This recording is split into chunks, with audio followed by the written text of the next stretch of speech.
Guys, let's go. Ito yung gamit natin para sa gel polish. Let's go! Ito na guys, yung nilinis ko na ang aking kinis para makadikit ang ating nail extension. At ito na yung guys, pagtapos ng nail extension, ayan na siya. Ayun na magiging itsura niya. At pagkatapos niyan, ko siya guys, kasi nga yung extension natin kailangan is magaspang siya para makapit yung gel polish natin na ilalagay sa kanya.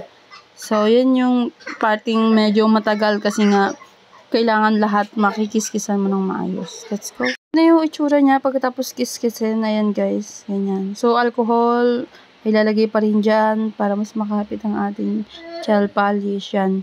Tapos, kinerve ko na rin siya. Totally. Ayan. Kabilang kamay ko. Yan. Ayun talaga yung itsura niya. Ko lang sa maganda. So, yung huli, ganito na yung aking design. Ayan.